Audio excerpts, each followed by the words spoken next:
Ok, aujourd'hui je fais des shampoings solides. Je vais vous donner tout de suite la recette dans l'ordre. Dans l'ordre, vous mettez entre 30 et 60% maximum de SCI. Je vous explique après ce que c'est, sinon je vais me perdre. Vous mettez 15% maximum d'eau chaude, enfin chaude, vous allez la faire chauffer dans le... ou dans un chauffe-cire ou au bain-marie, ok. Alors quand je dis eau, c'est la phase aqueuse, c'est-à-dire vous pouvez mettre de l'eau minérale, de l'eau de source ou un petit hydrolat, ok. Quand on extrait des huiles essentielles, c'est l'autre partie, c'est la condensation, c'est ce qu'on appelle un hydrolat. Donc ça a les mêmes propriétés que l'huile essentielle, mais en vachement plus doux, tu vois. Et ensuite on met 10% de poudre de plantes, donc on a plein, hein, notamment des poudres ayurvédiques, tu vois. Je sais pas si ça fait la mise au point. Poudre de Kapur Kashli, tu peux mettre de l'amla, tu peux mettre du shikakai si t'es brune, tu peux mettre du brahmi, tu peux mettre un tas de trucs, je vous expliquerai après les propriétés de chacun de ces trucs-là. Et ensuite, on met entre 20 et 25% de corps gras. Donc ça concerne les huiles végétales, par opposition aux huiles essentielles qui sont pas des huiles mais des essences. Donc des huiles végétales, ça va être au pif, tu vois, du calendula. C'est des macérats et tu vois, macérat huileux ou huile végétale. Alors, quand je dis huile végétale, ça peut être huile d'olive, hein. Même des trucs que tu as dans ta cuisine, c'est génial. Tu peux mettre, pour nourrir par exemple, tu peux mettre de l'huile d'avocat, tu vois. Alors que c'est vraiment un truc de cuisine, hein. Je m'en sers pour faire à bouffer, mais oui, tu peux en mettre dans tes cheveux. Donc il y en a plein, hein. Il y a plein d'huiles, c'est pareil, je vais vous donner un peu les propriétés après. Je vous ferai un petit peu de lecture, tant pis, parce que je peux pas retenir tout. Mais en tout cas, pour celles que j'utilise le plus souvent. Et une fois que tu as mélangé tous ces trucs-là dans l'ordre, c'est-à-dire, je récapitule, 1, le SCI, 2, la flotte, parce que tout simplement, le SCI ne se mélange pas avec l'huile. Ça, là, ça se mélange que avec l'eau, d'accord? Une fois que tu as fait ça, tu rajoutes tes poudres de plantes et tu mélanges bien. Et ensuite, tu mets tes 20 à 25% de corps gras, huile, macérat, beurre, voilà. Et ensuite, en dehors du feu, tu vas rajouter, si tu veux, c'est pas obligatoire, maximum 20 gouttes pour 100 grammes, d'accord, d'huile essentielle, ok, en fonction de leurs propriétés et de ta propre problématique, si tu en as une ou pas, ou juste pour l'odeur. Mais sache que pas plus de 20 gouttes, hein. Fais pas ton français genre non mais j'en fais un petit peu plus. Non, non, on fait la bonne dose. Parce qu'elles ont des propriétés, mais elles ont aussi des dangers, hein. Du coup, et ensuite on rajoute, j'oublie pas, de l'isocide. Alors l'isocide sert à éviter qu'il y ait putréfaction quand il y a une phase aqueuse, d'accord? Donc ça évite les moisissures dans ton shampoing. Et la vitamine E, c'est un antioxydant naturel. Putain, la mise au point, c'est pas ça, hein. Et la vitamine E, c'est un antioxydant naturel, ce qui fait que ça conserve, du coup, ok? Donc là, je l'ai trouvé chez Monoprix, tu vois, on en trouve un petit peu partout. Et ça se démocratise pas mal, le do-it-yourself. Enfin, c'était la mode fut un temps, donc bon. Alors pour ma part, dans les huiles, je vais mettre également, alors c'est pas dans la recette de base, mais je vous le dis, alors attends, ça c'est camélia, ça fait partie des huiles végétales, rose musquée aussi. Je vais mettre un peu de coco silicone. Alors qu'est-ce que c'est que cette bestiole? Le coco silicone, ça n'est pas du silicone, d'accord? C'est juste comme un silicone, mais à base de coco, un émollient. Donc c'est pour que, c'est un peu comme si tu mettais un peu de démêlant à l'intérieur de ton shampoing, pour faire hyper simple. Bon, après c'est plus complexe que ça. Je vais essayer de faire une mise au point que vous puissiez lire. Voilà, donc t'en mets 3 à 20%. Nous, on va en mettre 5% parmi les huiles. Ça se mélange avec les huiles. Ok, donc phase aqueuse à part. Et on va mettre dans les gras, on va mettre, nous, du beurre de karité. Donc là, j'ai 25 grammes, sachant que je vais faire 200 grammes de shampoing. Parce que c'était entre 20 et 25 grammes de corps gras, d'accord? Sauf que moi, je vais faire moitié huile, moitié beurre de karité. Ça a des propriétés de malade, d'accord? C'est ça pour nourrir les cheveux et même pour protéger ta tignasse aussi des radicaux libres, du soleil, de la pollution, etc. C'est un super produit. Si ça protège la peau et les cheveux des femmes en Afrique, mon vieux, crois bien que pour Paris, ça va, tu vois. Enfin, Paris, pour la France, quoi. T'es sous nos latitudes, tranquille. On est bien. Alors, donc on avait 25 grammes de beurre de karité, ça, je l'ai déjà pesé. Ce qu'on va faire, c'est qu'on va commencer par le SCI. Donc le SCI, Qu'est-ce que c'est? C'est un tensioactif, ça fait partie des plus doux. Alors il y en a plein, hein. Il y en a des à charge positive, à charge négative, ce qu'on appelle des anions ou des cations. Enfin, disons que dans les petites particules, elles vont être chargées électriquement ou positivement ou négativement, et certaines ne sont pas du tout chargées. Et il y en a qui vont être plus agressifs que d'autres. Celui-là, le coco, enfin le SCI, à base d'huile de coco, il fait partie des plus doux, quoi. Et surtout, il est biodégradable. Donc moi, c'est surtout pour ça que je m'en sers, en fait. Tiens, je vous laisse lire derrière si ça vous intéresse. Attends, si je me mets dans le bon sens, c'est bien aussi. Voilà, vous faites un petit copie écran si ça vous intéresse. Donc voilà, alors ça, tu portes des lunettes, tu portes des gants, et puis si possible, un masque. Alors, attends, lunettes. Ok, c'est parti. Donc ça. Et vu que je vais en mettre à 50% de ma préparation, et que je fais 200 g de savon, je vais mettre 100 g, c'est simple. Attends, faut que je sois en face pour voir quelque chose.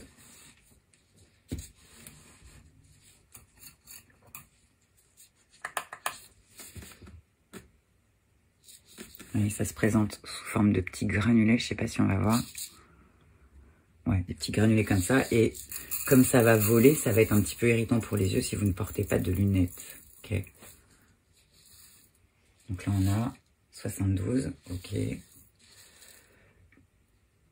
Ça peut aussi vous irriter un peu les voies respiratoires vite fait. 100 g, tout pile, mortel. Ok, donc ça se mélange avec la flotte. On a dit qu'on mettait maximum 15% de flotte et d'hydrolat, ok. Donc on va peser notre hydrolat, ok. 10 à 15%, où est-ce qu'il est passé? Il est là. Donc ça nous fait 30 g globalement. Vous pouvez mettre une petite décoction un petit thé, une petite décoction de quelque chose, quoi. Ok, évidemment, j'ai oublié la spatule, sinon c'est pas drôle. Ah bah si, j'ai un truc.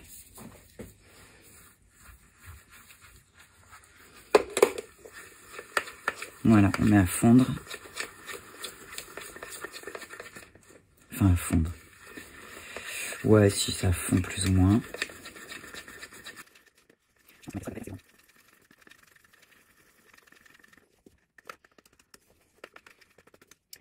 Pendant ce temps-là, on a pesé ça, ok.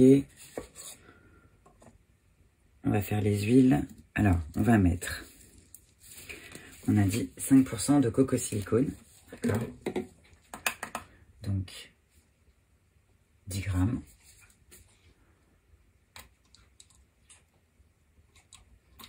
J'en ai surtout mis à côté. C'est pas hyper pratique comme truc, hein. Et ça se mélange donc avec les huiles. Vous pouvez aussi mettre de l'acide lactique, ça a la propriété globalement de faire briller les cheveux. Ça agit un peu comme un ça active certains conditionneurs émulsifiants d'ailleurs, mais globalement ça va ajouter de la brillance aux cheveux, ça hydrate, etc. C'est assez émollient. Ça favorise aussi l'élimination des pellicules. Et donc ouais, ça se présente comme ça, acide lactique. Tu peux en trouver chez Biocop de celui-là. Moi, j'en mets pas là, parce que j'ai déjà mis le truc. Alors, du coco silicone, c'est très bien. Ensuite, on va mettre de l'huile de camélia, qui est géniale pour les cheveux fins. Hop. Je vais peut-être essuyer un petit peu.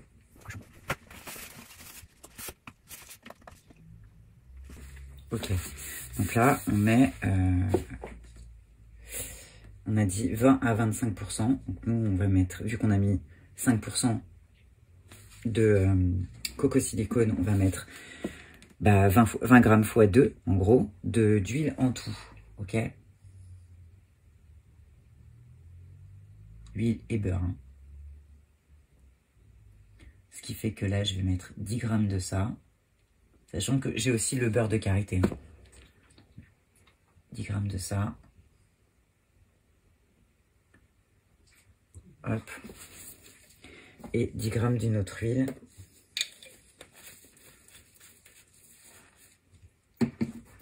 Alors, qu'est-ce qu'on a? Calophile, inophile, c'est surtout... Ah, oléine de karité. Ben non, je mets du beurre, c'est peut-être pas utile. Je sais pas ce que je vais mettre. Millepertuis. Ah, millepertuis. Je vais éviter parce qu'il est... Bourrage, c'est pas mal. Je vais éviter le millepertuis parce que c'est photosensibilisant. C'est-à-dire, bon après, t'as des cheveux, donc ton cuir chevelu, il est assez protégé quand même des rayons du soleil. Mais bon, tout ce qui est photosensibilisant, quand ça doit toucher la peau et qu'on doit sortir après en plein jour, on évite quand même. Donc tu vas éviter certaines huiles essentielles, pareil, tu vois, genre certains citrus. Ça aussi, c'est ton millepertuis. Jojoba, parfait.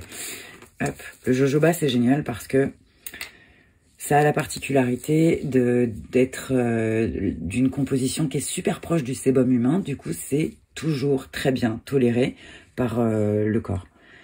Ta peau va très bien le tolérer. C'est assez proche de son pH. Et donc voilà. Allez, c'est éteint. Ok, donc on remet 10 grammes. Ok, pour les huiles, c'est bon. Huile et beurre.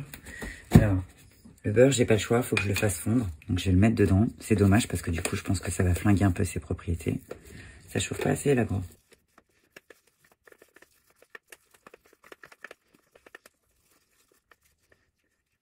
Ouais, dès que tu chauffes, en fait, ça tue les propriétés de tout ce qui va être naturel. C'est dommage. Ah oui, alors j'ai sauté la phase des plantes. Pourquoi? Tout simplement parce que j'en mets pas. Voilà. J'aurais pu mettre de l'ortie, j'aurais pu mettre plein de trucs. Ah, de la rose musquée, j'aurais pu. Ouais, bon après, j'ai un cuir chevelu correct. La rose musquée, c'est très bien si t'as des problèmes de peau. Je vous ferai des fiches, je crois, pour vous dire quoi fait quoi. Ça fond ou pas? Ouais, ça commence. Ok. Alors, ce qu'on va faire, c'est que comme, je vous explique, je voudrais faire un savon avec ce moule-là, Fight Club, classique, hein. Je vais mettre du colorant alimentaire parce que j'avais prévu de mettre de la poudre de betterave dans la phase de plante, sauf que je me suis rendu compte qu'elle contenait du gluten, pas cool, parce que je suis allergique. Mais je suis pas, c'est pas une intolérance, hein, c'est plus une intolérance. Je suis allergique, super allergique, donc je peux pas. Donc tant pis, je la fais moins naturelle, mais bon, c'est pas très grave. On va mettre du colorant alimentaire dedans, c'est cool.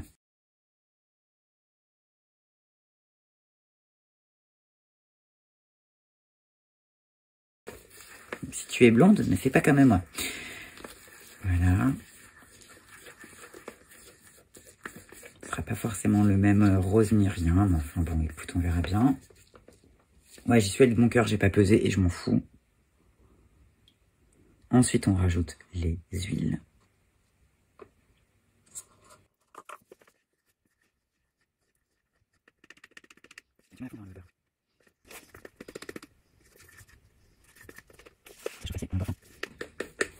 Au bain-marie, ça marche beaucoup mieux, mais c'est beaucoup moins pratique, hein. Et ça chauffe fort quand même. Tu peux pas vraiment régler. Là non plus, tu peux faire un ou deux, tu vois, mais bon.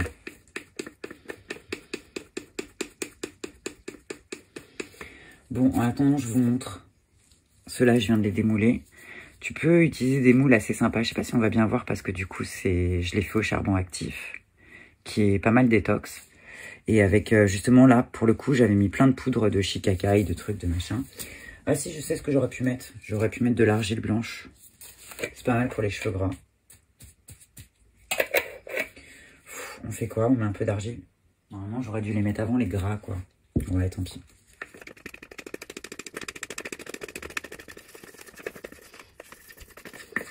Et tout ce qui va être conservateur et huile essentielle, j'ai déjà fait mon petit compte de gouttes là, avant. Et j'ai rajouté l'isocide et la vitamine E directement dedans, parce que ça se rajoute en dehors du feu. Sinon, ça flingue ses propriétés. Alors, l'ylang-ylang a plein de particularités, mais pas tellement thérapeutiques. C'est, paraît-il, un aphrodisiaque. Mais c'est surtout pour son odeur hein, qu'on en fout dans nos trucs. Parce que ça sent juste divinement bon. Alors, il y en a qui peuvent pas blairer ça. Hein. Je peux concevoir.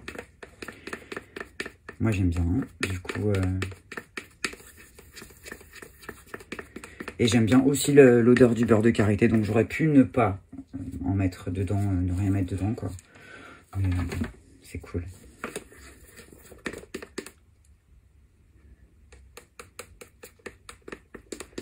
sais pas si ça a complètement fondu.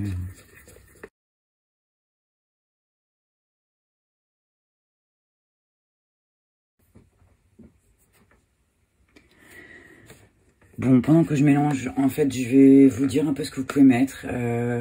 Pour des cheveux fins dans les hydrolats, par exemple, vous pouvez mettre du bambou, de la mamélisse, la rose de Damas, peut-être ça sera un peu cher, je sais pas. Dans les antipelliculaires, vous avez l'hydrolat de romarin à verbenane, je vous l'ai dit, c'est une détox générale. Hein. La lavande fine aussi, la menthe poivrée. C'est mieux en hydrolat de la menthe poivrée que si vous le mettez en huile essentielle parce qu'elle est un peu neurotoxique à la longue et puis à forte dose, donc allez-y mollo. Dans les trucs qui sont un peu anti-inflammatoires, cicatrisants ou apaisants pour le cuir chevelu, vous avez basilic, bleuet, les camomilles aussi, matricaire et romaine. Le cyste est très cicatrisant. Vous avez le calendula aussi, on s'en sert normalement pour les brûlures, donc ça devrait vous apaiser pas mal. La fleur d'oranger qui est rééquilibrante aussi. Vous avez la lavande aspic, globalement les lavandes, hein, pas toutes, attention, hein, lavande aspic ou officinale ou le lavandin. Évitez lavande stoécas, je crois, papillon. Ça c'est pas du tout bon pour, c'est pas recommandé même en hydrolat. L'ylang ylang évidemment. Et puis vous en avez plein qui sont bien aussi pour la pousse, qui sont régénérantes. Vous avez globalement l'action principale ça va être des hydrolats qui vont renforcer le bulbe et qui vont favoriser la microcirculation. Donc vous avez le romarin, la menthe poivrée, le cyste aussi, le pamplemousse, l'ortie. Vous pouvez le mettre en poudre ou en hydrolat. Hein. Globalement ça va dépendre de ce que tu as chez toi, hein. Où tu le mets en hydrolat ou vous jonglez un peu quoi. Qu'est-ce qu'il y a d'autre? La chilée millefeuille est super réparatrice. Le cèdre de la classe et le baie Saint-Thomas, ça favorise normalement la pousse ou la repousse en tout cas. Et la carotte étant, je crois. Et du coup, pensez bien à l'isocide, hein, parce que comme vous faites une phase aqueuse, ça risque de moisir. Selon surtout les conditions dans lesquelles vous conservez ce truc-là. Fais voir quelle tronche ça a. On dirait du tarama, bordel. J'aime bien. C'est trop joli. Alors, les beurres et les huiles végétales, 20 à 25%, on avait dit. Du coup, je vais peut-être y aller, là. Fais voir. Ouais. Alors, le beurre, c'est bon, mais le SC, je suis pas sûre. Des fois, il reste un peu des paillettes. Hein, ça met un peu de temps, des fois, à fondre. On va faire les huiles. Alors, les huiles et les beurres végétaux, vous avez l'argan. Ça, c'est pour les peaux sensibles. L'argan est antioxydant. Ça assouplit la peau et ça la nourrit. Hein. Et en général, ça va du coup lutter contre les pellicules sèches, tu sais. Les fourches, les cheveux qui fourchent facilement, en fait. Le ricin a un effet fortifiant, il va stimuler aussi la pousse des cheveux. Par contre, c'est ultra gras, les gars. C'est comme, je sais pas, on dirait une résine, le truc. Et donc, si tu as des cheveux fins comme moi, tu vas avoir des cheveux gras. Tu crois qu'ils sont propres? Eh ben non, ils sont crades. Enfin, ils sont gras. Donc, moi, le ricin, par exemple, c'est même pas la peine. C'est bien si tu as des cheveux épais ou des cheveux crépus. Si tu as des cheveux fins de fou, laisse tomber. Noyau d'abricot, donc je vous disais, l'antioxydante, elle est hyper douce pour la peau et pour les cheveux.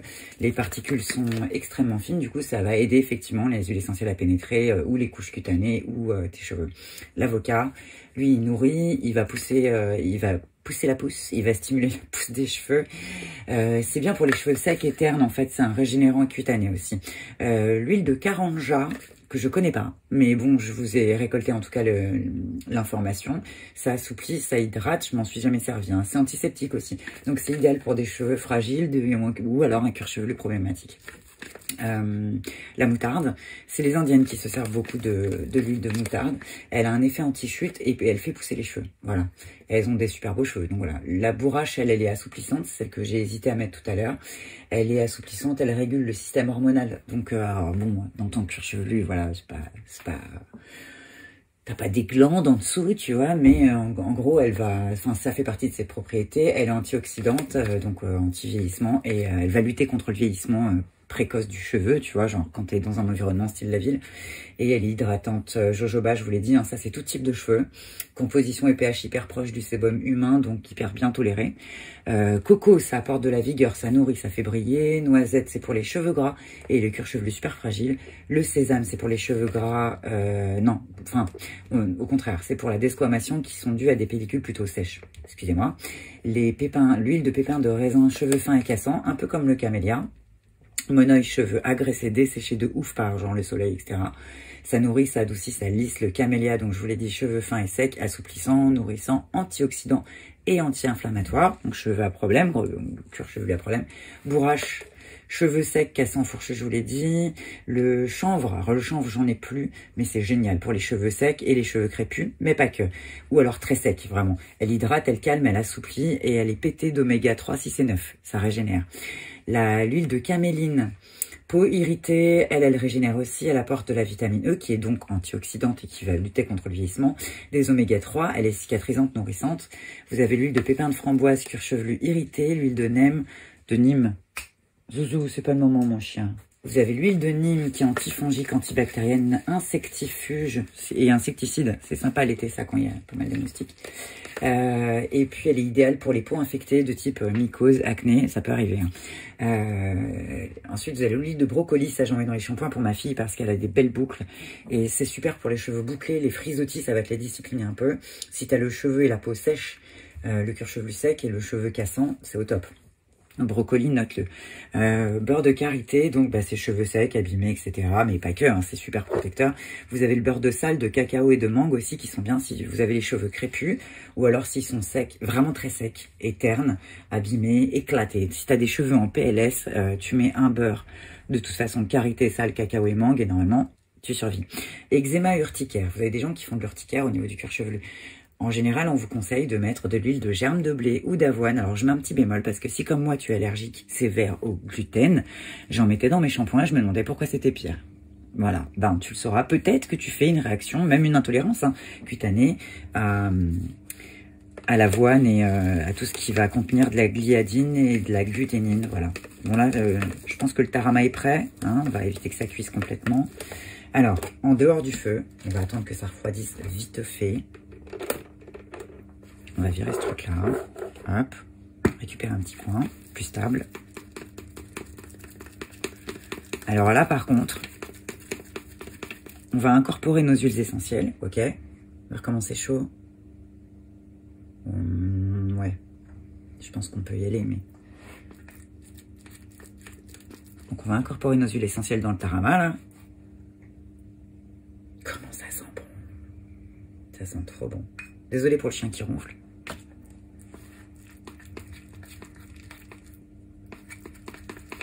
Et alors là, globalement, le truc, c'est qu'il va falloir faire relativement vite le transfert avant que ça commence à patouiller. Qu'est-ce que j'ai fait de ma spatule? J'ai mis un bordel encore. Ouais.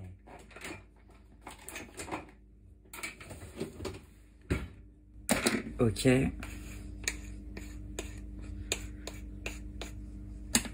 Donc là,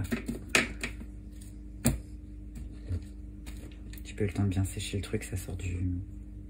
Donc là, en gros, l'idée, je vais commencer par faire en sorte qu'il n'y ait pas de bulle d'air dans le fond pour qu'on voit bien la marque Fight Club, là, parce que c'était un peu ça le délire. Hein.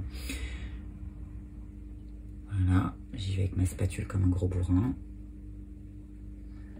Et là, en général, on n'a pas 8 heures pour avant que ça fiche, tu vois. Bon, bah, tu vas remplir tu remplis ton petit savon en essayant d'éviter les bulles d'air, mais tu vois, c'est pas gagné puisque ça fait un visage. Pas content. Pareil d'Oli. Alors, avant que ça fige, on va essayer de se grouiller. Il y en a beaucoup là. Et ensuite, une fois qu'on a bien fait notre truc et pas comme un bourrin là, on met ça au frigo. Je t'ai vu la bulle d'air. On met ça au frigo ou au congèle. Alors congèle 20 minutes. Frigo 1 ou 2 heures, tu vois. Tu auras l'impression que c'est bon, mais en fait non. Donc mets direct au congèle. Hein. Congèle 20 minutes.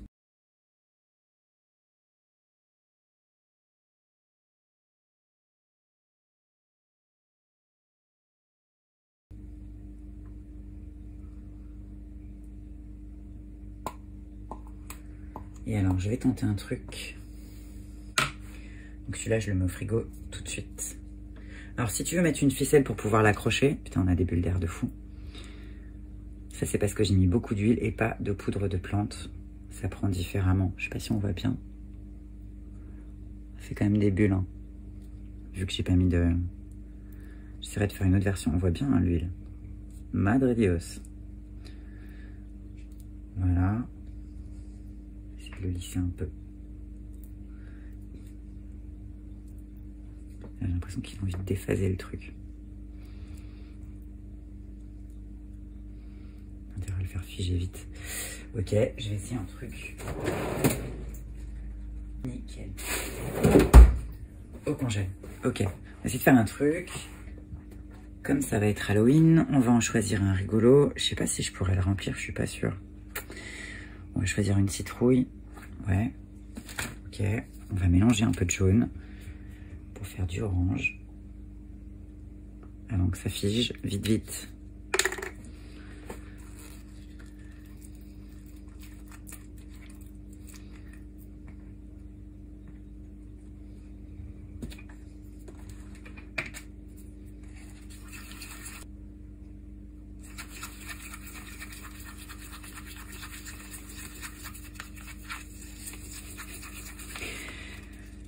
C'est ça qui est marrant en fait quand vous faites des trucs comme ça, c'est de faire des expériences. Des fois ça foire, mais c'est pas grave. C'est un peu un délire d'âme d'enfant quoi. Quand vous étiez petit, vous aviez pas envie de jouer à l'alchimiste ou de fabriquer des trucs comme ça, parce que moi oui. Et du coup, ben c'est cool, maintenant je suis grande, j'ai le droit. Hop. Non, on fera jamais une sorcière avec ça. Hein.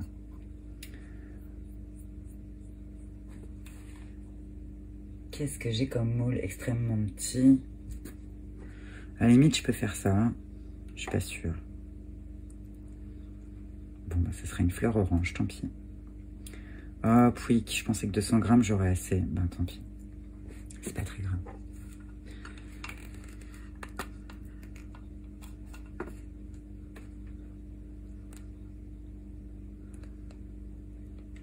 Ça commence déjà à figer, là.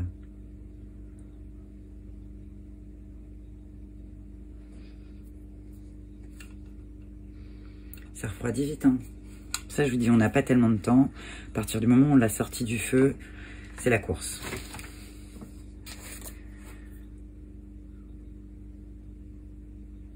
Donc ouais, toujours avoir un moule plus petit, enfin un moule pas très très grand comme ça. C'est pour ça que j'ai cette fleur, en fait. C'est pour finir ben, les fonds de casserole, en fait. Et ça fait toujours plaisir à quelqu'un si vous n'avez pas mis des huiles essentielles qui sont pour faire des traitements globalement, qui sont pour traiter, mais des trucs un peu cool. Ben, ça peut être sympa. En l'occurrence, en plus avec ce moule là, on peut incruster du coup une petite... tu peux l'accrocher dans ta douche comme ça. Ça ressemble un peu à une glande pinéale, c'est rigolo. Hop, on va essayer de lisser un minimum. C'est pas gagné, hein. Ça fige tout de suite. Voilà. Alors l'avantage du silicone, c'est que bah, c'est comme un gâteau, hein. Tu le dézwipes très vite.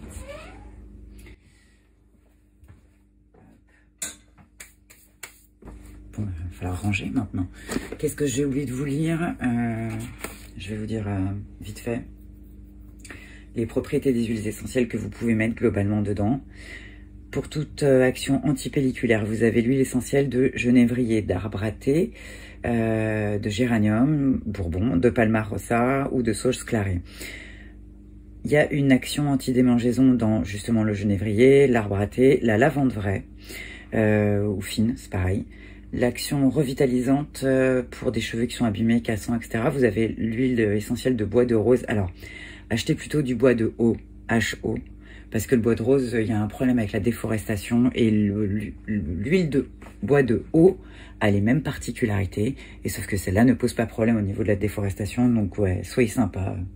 Achetez plutôt de l'huile de bois de haut, HO, c'est pas mal. Après, vous avez, il n'y a pas que ça, hein. Vous avez aussi le laurier noble, par exemple, qui me vient en tête. Vous avez, si vous avez besoin d'une action anti-séboréique, c'est-à-dire les cheveux qui regraissent très très vite, vous pouvez utiliser donc l'arbre à thé, le palma rosa, qui va en plus limiter la prolifération de bactéries, la lavande vraie, le géranium bourbon, ou du petit grain bigaradier. C'est une sorte d'orange, en gros. Enfin, c'est une partie de le ranger plus ou moins. Du coup, et en plus ça a une action sur les nerfs, c'est des trucs calmants. Action hydratante pour des cheveux extrêmement secs, vous avez l'orange douce et l'ylang ylang. Pour les cheveux blonds, méchés, colorés, etc., la camomille romaine c'est pas mal. Pour des cheveux blancs argentés, vous avez l'huile essentielle de camomille matricaire ou camomille allemande. Vous avez aussi le lemongrass, voire éventuellement mettez peut-être une petite goutte de Tanésie annuelle, c'est donc l'huile bleue. Elle va apaiser le cuir chevelu asséché. Elle est antioxydante, elle est relaxante, elle est neurotonique si on veut. Des effets bleus, c'est en plus du blanchiment de la camomille par exemple, c'est pas mal. Les cheveux bleus des mamies, enfin elles ont les cheveux violets, mais bon la Tanésie annuelle fait bien le job aussi. Si tu mets une micro goutte dans ton truc, ça peut aider. Voilà, et là on parle que des propriétés cosmétiques, hein. Je vous ai même pas encore parlé, enfin je ne vais pas le faire parce que ça va être trop long, des propriétés thérapeutiques. Par exemple, si tu mets une lavande ou un néroli qui sont super calmants pour les grands nerveux, en plus c'est rééquilibrant, enfin ça peut être d'autres bénéfices, hein. Je vous dis, hein, c'est la boîte de Pandore, quand tu mets le nez dans les huiles essentielles, c'est juste sans fin. Phytothérapie, aroma, c'est t'ouvres l'armoire de Narnia, là c'est foutu. Attention toutefois, je vous dis juste un petit bémol parce que ça m'est venu en tête, évitez, oubliez non, mais enfin évitez quand même, tant que faire se peut, toutes les huiles qui contiennent des cétones et plus rarement des lactones, parce que, ou alors en toute petite quantité. Pourquoi? En fait, elles ont une toxicité reconnue sur le système nerveux à la longue et à forte dose, donc si vous faites tout le temps la même recette et que vous vous lavez les cheveux 3 fois par semaine, je sais pas, honnêtement c'est parce que je ne sais pas si à la longue ça risque pas d'avoir des effets pas cool. Et puis, alors oui, c'est relatif parce que c'est un shampoing et vous en mettez vraiment que 20 gouttes, c'est une petite quantité, vous me direz, c'est négligeable. Oui et non, enfin j'estime qu'un empoisonnement à tout petit feu est parfois plus dangereux parce qu'il fait pas de bruit, tu vois. C'est l'histoire de la grenouille. En tout cas, si tu mets des huiles essentielles, sache-le, évite plus ou moins les cétones, les lactones. Pas que, vous pouvez aussi éviter celles qui ont une certaine neurotoxicité, c'est quand même ta tête, hein, tu vois, le système nerveux il est pas loin. Par exemple, alors celles qui comportent en général une neurotoxicité quelconque. Il y a différents mécanismes, hein. Tu as l'aneth, le carvi, le cèdre de l'Atlas, donc t'en mets très peu. Tu peux mettre en hydrolat par exemple le cèdre de l'Atlas et puis mettre, si c'est pour la pousse des cheveux, cèdre de l'Atlas ou anti-chute en tous les cas, non mais pas beaucoup, tu vois. Tu peux mettre aussi par exemple de la coriandre en graines, mais pas trop. Pareil pour le curcuma, pareil pour l'eucalyptus globulus, le fenouil, la lavande aspic, c'est pareil. Lavande stoicas, c'est pareil. C'est la lavande papillon, carrément tu l'évites celle-là. La menthe des champs, la menthe poivrée, c'est la même. C'est anti-démangeaison, la menthe poivrée, ok, c'est génial. Tu vas avoir un petit effet frais, c'est cool, mais non, mais pas trop. Elle est neurotoxique à long terme.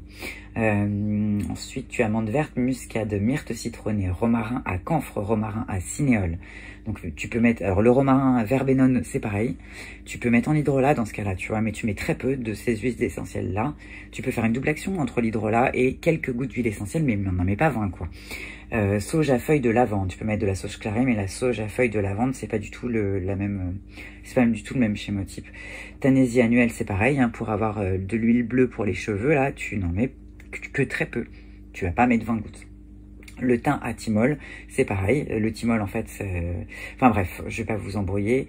Et les HE, les huiles essentielles qui contiennent aussi des aldéhydes aromatiques, elles ont certes de belles propriétés, hein, c'est anti-infectieux à mort, tout ça. C'est antifongique, antiviral, anti-inflammatoire, etc. Tonique général. Ça calme même ton système nerveux et c'est immunomodulant. Je vais y arriver. Par contre, elles sont dermocaustiques et sensibilisantes pour ta peau, ok? Et on en trouve en général dans la citronnelle de Java, l'eucalyptus citronné, la mélisse, le citron, enfin, ouais, quelques citrus qu'il va falloir éviter globalement. Et celles qui sont dermocaustiques à l'état pur, donc tu oublies les 20 gouttes là carrément, elles sont certes anti-infectieuses, elles sont bactéricides, ça va te buter les bactéries, les virus, les fungus, merde, les champignons, tout ce qui va être mycose, les parasites, etc. Elles sont anti-inflammatoires, mais tu oublies parce qu'elles te brûlent la peau, quoi. Par exemple, les principales, ça va être cannelle, clou de girofle, ajowan, basilic et même la bergamote. Cannelle de Chine, cannelle de Ceylan, c'est la même. Hein. Cardamome, cyste, citron, clou de girofle, cyprès de Provence aussi, la sarriette, tu oublies, galbanum, genévrier. Donc tout ça, c'est des trucs. Vaut mieux les mélanger avec d'autres huiles. Donc pourquoi je vous raconte tout ça et que ça a l'air chiant? C'est chiant, je suis d'accord. C'est parce que toujours, par rapport à ton cas, il faut absolument que tu vérifies, quand tu décides de mettre une huile essentielle dans une recette, toujours il faut que tu vérifies l'affiche de chacune de ces huiles essentielles. Parce que bah, tu crois que l'amande des champs, c'est facile à utiliser, parce qu'on en vend à la caisse de la pharmacie, tout ça, tout ça. Ouais, mais non, elle est neurotoxique, par exemple. Lis les fiches. Lis les fiches, on sait jamais. On sait jamais. À chaque fois que je me fais cette réflexion que, ouais, je crois les connaître parce que je les utilise depuis 25 ans. Ouais, mais non, en fait, parce que j'ai toujours des surprises. Même après 25 ans. Voilà. Bonne leçon. J'ai déjà fait des erreurs. Après, ça va pas coûter cher à personne. Hein. Globalement, ouais. Éviter, tant que faire se peut, d'y aller comme ça un peu à l'aveugle. C'est pas n'importe quoi. Hein. Ce sont des produits ultra actifs. Les huiles essentielles. Voilà. Bon, bah, on se retrouve pour le démoulage. Ok, 20 minutes démoulage. Bon, forcément, hein, c'était pas un... Avec le SCI, ça va vous faire un truc comme ça, un peu opaque. Ça ne fera pas un truc transparent. Si vous voulez faire du transparent, il faut ce qu'on appelle du melt and pour. C'est-à-dire tu fais fondre et puis tu... Ouais, c'est pas génial, hein. Il y a quand même eu des bulles d'air. Bof, allez, pour un premier test, c'est pas si mal. Après, c'est pas des super moules, hein, c'est pas un truc de ouf, quoi. Il aurait fallu... On essaiera avec un melt and pour, j'en ai pas. Faut que j'en achète et puis on fera un test. Là, c'était test avec du SCI et du colorant alimentaire. Bon. Oh, par contre, ça sent super bon. Ça sent les langues et le karité, c'est génial. Ok. Bon, lui, maintenant, on va le mettre à sécher tel qu'elle a l'air pendant 24 heures. Et on va démouler la petite fleur orange, là. Pour la tête que ça a. Ouais, c'est pas génial non plus, hein. En tout cas, ça sent bon, c'est déjà ça. Ok, bon, bah voilà pour notre test. Maintenant, on est bon pour laver tout ce bazar. Et puis voilà, ok. Donc séchage 24 heures maintenant, comme ça, à l'air libre.